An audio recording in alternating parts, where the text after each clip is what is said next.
Saya mau memulai dengan satu situasi yang terlalu sering saya dengar di ruang meeting, di sesi advisory, atau bahkan di obrolan santai dengan para founder atau pemilik bisnis di sebuah perusahaan.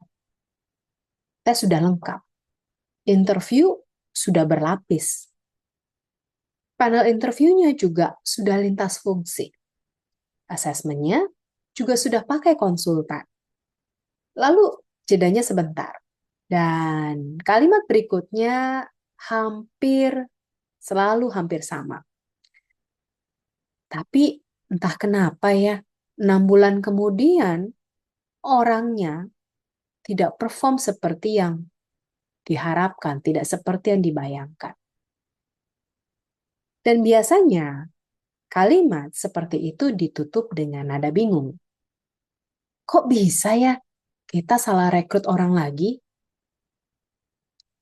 Kalau Anda pernah ada di situasi ini, maka saya mau bilang satu hal di awal, kalau Anda tidak sendirian. Dan ini bukan masalah apakah kita kurang pintar, nggak juga. Juga bukan kita kurang effort, tapi hampir selalu terjadi satu masalah, yaitu salah diagnosis. Di banyak organisasi, menambah tahap rekrutmen seringkali memberikan kita rasa aman, benar nggak? Terutama dalam hal ini bagi banyak pimpinan perusahaan. Karena di atas kertas semuanya terlihat terkendali. Ada prosesnya, ada filter yang ketat, kemudian juga ada objektivitas, ada dokumentasi yang bisa ditunjukkan ketika hasilnya juga tidak sesuai dengan harapan. Dan ini penting sekali untuk kita akui bersama secara dewasa bahwa banyak tahap rekrutmen seringkali bukan tentang akurasi sebenarnya, tapi tentang risk management psikologis. Bukan untuk memastikan apakah orangnya tepat, melainkan untuk memastikan bahwa jika nanti salah rekrut, maka kita bisa berkata, ini bukan karena kita sembrono nih. Masalahnya, rasa aman itu sering disalahartikan sebagai ketepatan. Tahap rekrutmen seperti alat medis hanya bisa menjadi sebaik diagnosis di belakangnya. Mesin MRI secanggih apapun tidak akan banyak membantu kalau misalnya yang memeriksanya tidak benar-benar tahu apa sih sesungguhnya yang sedang dicari. Dan disinilah titik buta yang sering luput di level direksi, bahkan juga orang HR. Kita menambah tes psikologi, ada simulasi kasus, kemudian juga ada panel interview, tambah lagi asesmen kompetensi. Tapi jarang sekali organisasi berhenti dan bertanya secara jujur. Masalah bisnis apa yang sebenarnya ingin diselesaikan untuk posisi ini? Jadi bukan sekedar peran ini levelnya apa sih? Atau misalnya skill apa sih yang idealnya dimiliki? Melainkan dalam sistem kita hari ini, orang seperti apa yang akan bisa bertahan dan bisa bergerak? Ini pertanyaan yang menurut saya tidak nyaman karena jawabannya seringkali bukan tentang kandidat, tapi jawabannya seringkali tentang sistem, tentang realita kerja yang sesungguhnya tidak tertulis. Siapa yang benar-benar memegang keputusan? Seberapa sering prioritas berubah? Seberapa besar ruang berbeda pendapat? Dan konflik apa sih yang dianggap normal di perusahaan? Ketika konteks ini tidak pernah dirumuskan, maka dalam hal ini HR kemudian bekerja dalam sebuah keterbatasan struktural yang menurut saya agak sunyi. HR kesannya ya terlihat memimpin proses, padahal mereka sebenarnya menjalankan spesifikasi yang sesungguhnya tidak pernah selesai dirumuskan.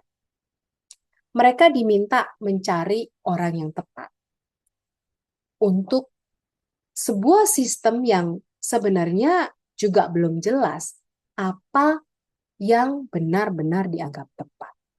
Dan akhirnya, asesmen apapun juga hanya kemudian mengukur kecocokan kandidat dengan versi ideal organisasi, bukan dengan versi nyata yang akan ia hadapi. Itulah mengapa seringkali 6 bulan kemudian atau misalnya paling parah tuh 3 bulan kemudian, ketika orang yang direkrut terlihat tidak perform atau tidak jalan, tidak menunjukkan performance seperti yang diharapkan, organisasi kemudian merasa dikecewakan. Padahal yang sebenarnya terjadi adalah kita tidak pernah benar-benar menguji kecocokan dengan realita sistem. Hanya kecocokan dengan cerita yang kita yakini. Dan ini bukan kegagalan HR. Ini sebuah sinyal bahwa sesungguhnya organisasi perlu menaikkan satu kedewasaan dalam memberikan diagnosis sebelum menambah kompleksitas proses yang terjadi dalam rekrutmen. Ada batas yang jarang dibicarakan dalam dunia HR. Bukan batas kemampuan, bukan batas effort, tapi batas otoritas diagnosis. Ada hal-hal yang secara struktural tidak bisa diperbaiki oleh orang HR tanpa kejelasan dari si pimpinan paling puncak. Dan ini penting sekali dipahami, bukan untuk dalam hal ini saya tidak membela HR, tapi untuk melindungi organisasi dari ekspektasi yang sebenarnya tanda kutip keliru. HR sesungguhnya tidak bisa menentukan standar orang yang tepat kalau misalnya arah bisnis sendiri berubah-ubah, tidak jelas. HR juga tidak bisa mendesain interview yang akurat jika definisi sukses di peran tersebut tidak pernah disepakati secara eksplisit. HR tidak bisa memastikan apakah orang tersebut bisa bertahan di lingkungan kerja yang ekspektasinya ganda dan saling bertabrakan. Karena sesungguhnya HR tidak menciptakan konteks kerja. Ini yang harus dipahami bersama. Tapi HR hanya berusaha menyiapkan manusia untuk konteks yang sudah ada. Dan konteks itu dibentuk oleh keputusan pimpinan paling puncak atau CEO-nya. Contohnya sederhana, tapi dampaknya besar. Kalau misalnya seorang CEO menginginkan kecepatan, tapi kemudian semua keputusan tetap tersentral di atas, maka dalam hal ini HR tidak bisa tuh merekrut orang yang agile tanpa membuat mereka frustrasi.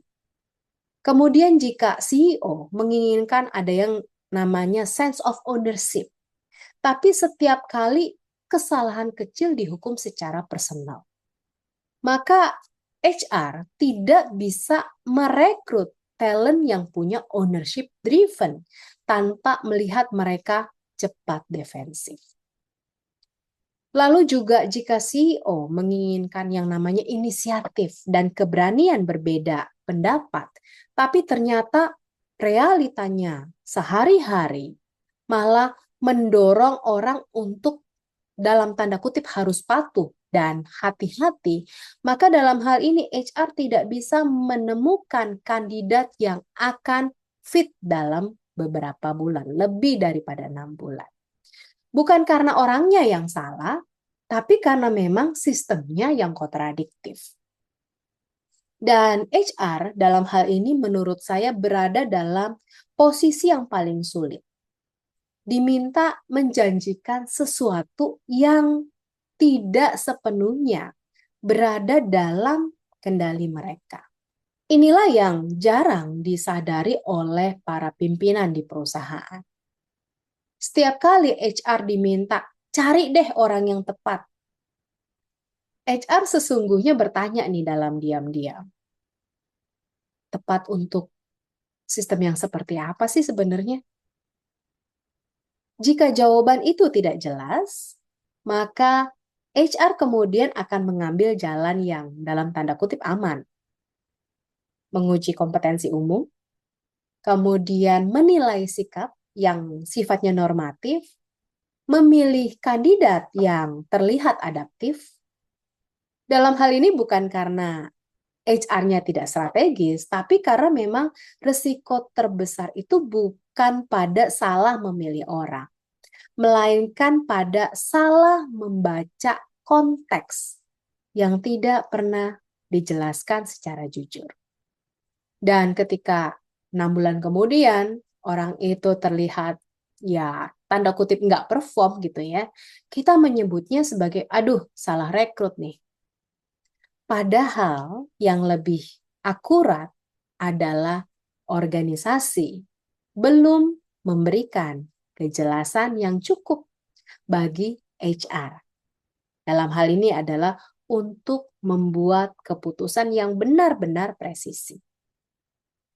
Kejelasan dari CEO bukan tentang memberi solusi, tapi tentang memberi anchor. Anchor tentang apa sih yang tidak akan dikompromikan, trade-off apa sih yang disadari ya dan diterima. Lalu kemudian realita apa sih yang memang belum ideal, tapi harus dihadapi tanpa anchor ini. HR akan terus bekerja keras di area yang mereka bisa sentuh, sementara masalah utamanya berada di satu wilayah keputusan pimpinan puncak. Dan di titik ini, bukan HR dalam hal ini yang perlu ditingkatkan, tapi yang perlu diluruskan adalah arah, ekspektasi, dan keberanian pimpinan perusahaan atau CEO untuk mendefinisikan konteks secara jujur. Ada satu pola yang sangat sering saya temui di organisasi yang sedang tertekan. Dan ini perlu disampaikan dengan sangat hati-hati, bukan untuk menyalahkan siapapun, tapi untuk membantu organisasi berhenti mengulang luka yang sama. Ketika bisnis melambat, ketika tim mulai tidak solid, ketika masalah kemudian terasa menumpuk, organisasi sering mencari satu jawaban cepat. Dan jawaban itu sering bernama, kita butuh orang baru. Pernah dengar ini? Harapannya ya terdengar masuk akal. Kita butuh orang yang bisa ngerapihin ini nih. Kita butuh orang yang bisa lebih tegas. Atau kita butuh orang yang bisa bikin semuanya jalan. Kalau kita berhenti sejenak dan jujur, yang sebenarnya yang sedang dicari bukan sekedar karyawan. Yang sedang dicari adalah satu figur yang bisa menebus kekaburan sebuah sistem. Seseorang yang diharapkan bisa menyatukan arah yang belum jelas, menegaskan peran yang saling tumpang tindih, kemudian juga menenangkan konflik yang berasal dari sebuah keputusan, dan membuat tim bergerak di tengah satu struktur yang belum rapi. Dan ini adalah titik yang menurut saya krusial. Karena rekrutmen, sebaik apapun prosesnya, tidak pernah dirancang untuk menciptakan satu penyelamat sistem. Rekrutmen sesungguhnya hanya dirancang untuk mempertemukan manusia ya dengan konteks kerja tertentu. Dan masalahnya adalah konteks itu sendiri seringkali belum siap. Strukturnya masih kabur. Lalu kemudian otoritasnya juga tidak tegas. Lalu keputusan berubah ya tergantung kepada tekanan. Dan selain itu, pimpinan belum sepenuhnya satu suara. Lalu kemudian orang baru masuk nih. Ya, dengan satu ekspektasi yang tinggi dan mandat yang menurut saya ambigu. Ia diminta untuk dalam tanda kutip membereskan, tapi tanpa wewenang yang jelas. Dia diminta untuk tegas, tapi tanpa perlindungan struktural. Lalu kemudian ia diminta untuk membuat semuanya jalan di sistem yang sebenarnya ya nggak tahu gitu ya. Sistemnya sendiri belum tahu mau berjalan kemana. Maka dalam kondisi seperti ini, kegagalan hampir tidak bisa dihindari. Bukan karena orangnya yang tidak capable, orang yang Anda rekrut. Bukan juga karena HR-nya salah memilih. Tapi karena orang tersebut diberi tanggung jawab struktural tanpa kekuatan struktural.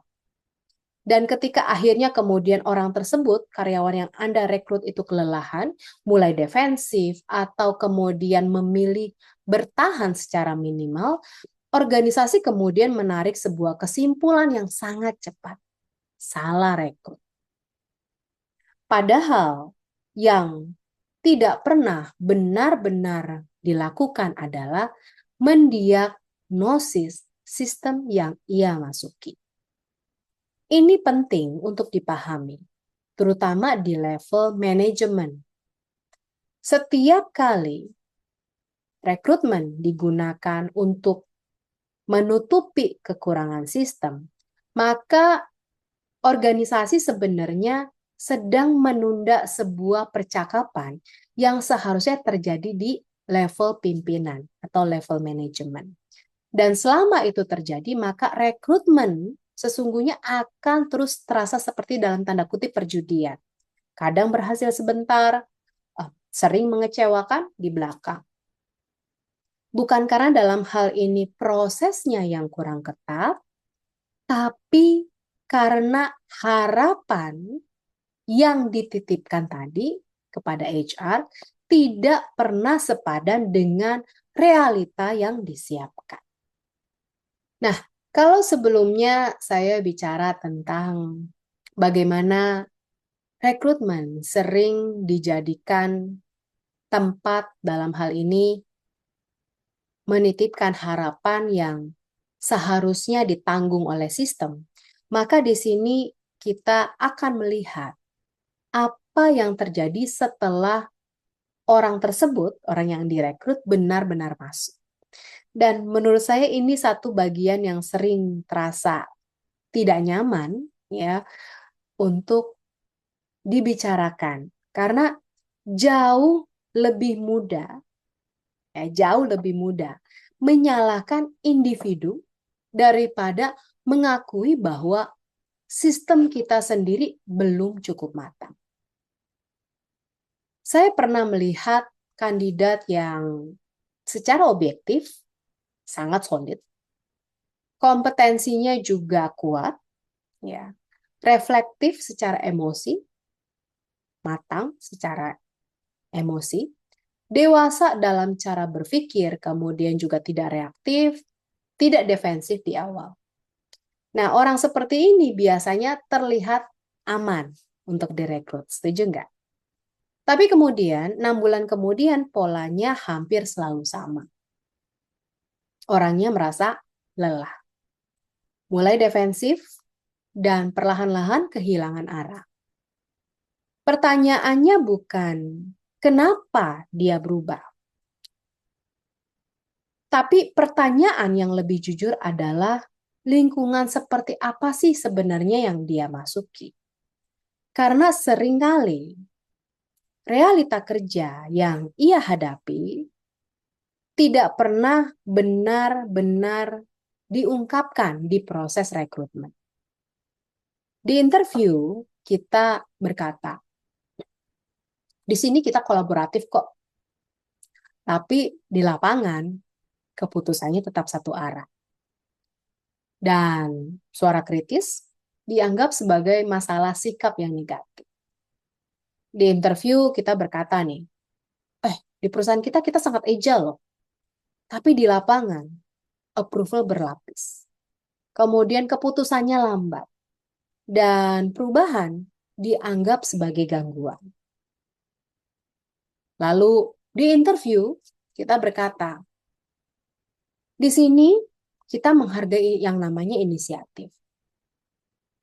Tapi sebaliknya di lapangan, inisiatif yang tidak sepenuhnya sejalan dengan preferensi atasan dianggap mengganggu stabilitas. Di titik ini yang terjadi sebenarnya bukan kegagalan personal. Orang yang reflektif ya akan mulai menahan diri. Orang yang kritis akan belajar diam. Orang yang inisiatif akan memilih aman. Dan perlahan, orang yang tadinya dalam tanda kutip tepat, mulai terlihat seperti tidak cocok, tidak gesit, atau tidak sekuat yang dibayangkan. Padahal yang sebenarnya terjadi sederhana. Orang tersebut sedang beradaptasi ke sistem yang tidak selaras dengan janji awalnya. Jadi ketika performa ini tidak muncul, ini bukan soal mentalitas, bukan soal juga daya juang. Dan seringkali ini juga bukan soal kompetensi, tapi ini adalah soal kecocokan dengan sistem. Orang yang tepat di sistem yang salah akan hampir selalu terlihat salah. Dan selama organisasi kemudian tidak mau membedakan mana masalah orang ya dan mana masalah sistem, maka rekrutmen akan terus mengulang pola yang sama. Ekspektasi tinggi di awal, kekecewaan di tengah, lalu kemudian kesimpulan cepat di akhir. Dan berikutnya saya mau mengajak Anda untuk masuk ke pertanyaan yang lebih dalam. Kenapa organisasi terus merasa salah rekrut? Padahal yang tidak pernah benar-benar disentuh adalah sistem kerja yang memang menyambut orang-orang itu. Di titik ini, biasanya ada satu pertanyaan yang muncul, terutama dari CEO atau pimpinan puncak.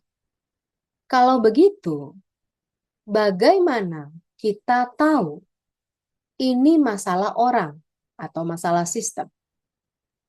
Karena jujur saja, tidak semua kegagalan bisa disalahkan ke sistem.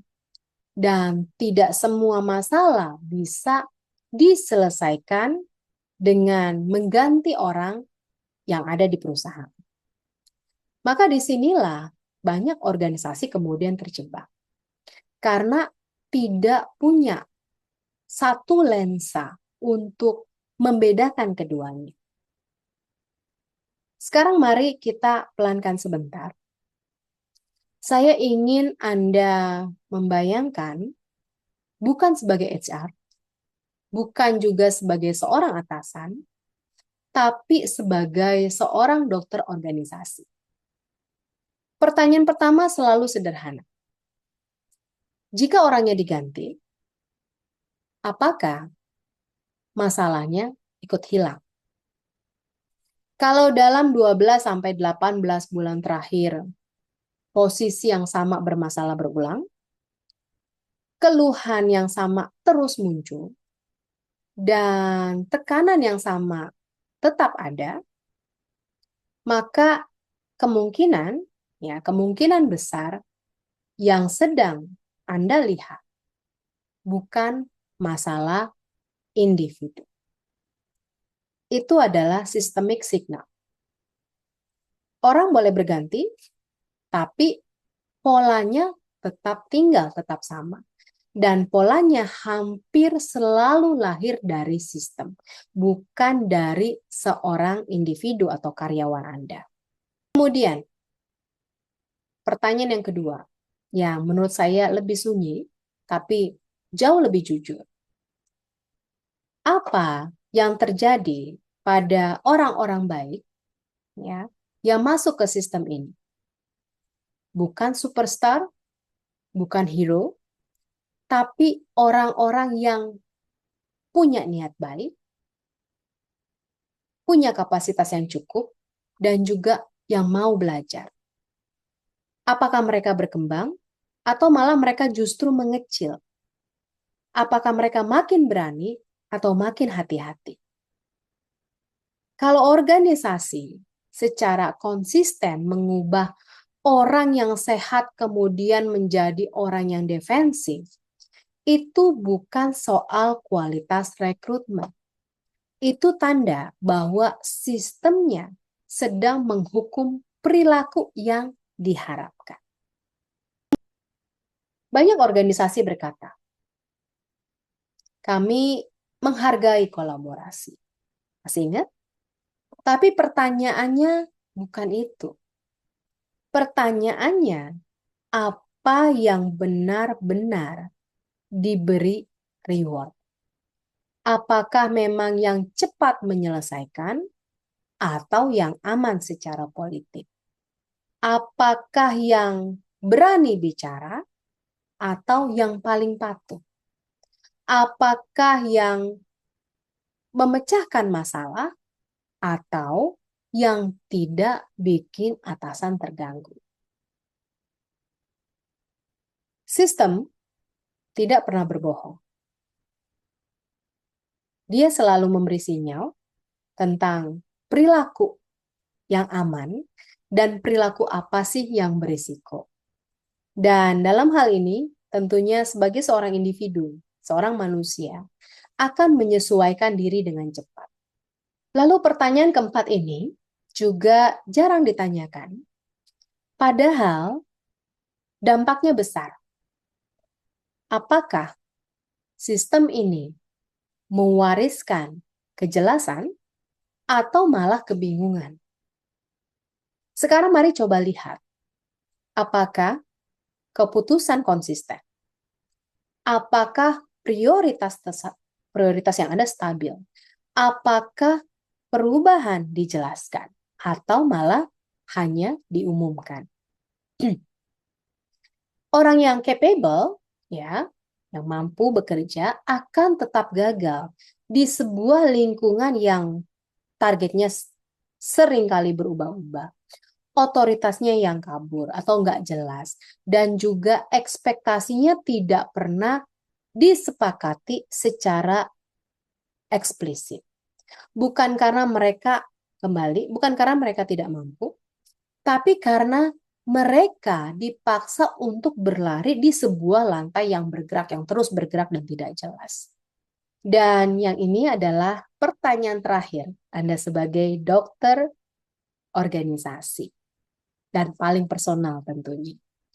Jika saya masuk ke organisasi ini hari ini, tanpa konteks sejarah, tanpa relasi personal, apa yang akan saya rasakan dalam 90 hari pertama? Apakah dalam hal ini saya tahu apa yang benar-benar penting? Apakah saya tahu siapa yang memegang keputusan? Apakah saya aman untuk bertanya? atau saya akan belajar untuk membaca arah angin? Kalau jawaban yang terakhir, maka masalahnya bukan pada individunya. Masalahnya ada pada sistem yang sesungguhnya tidak memberi satu kejelasan untuk bisa bertumbuh. Kenapa diagnostik ini jarang dilakukan?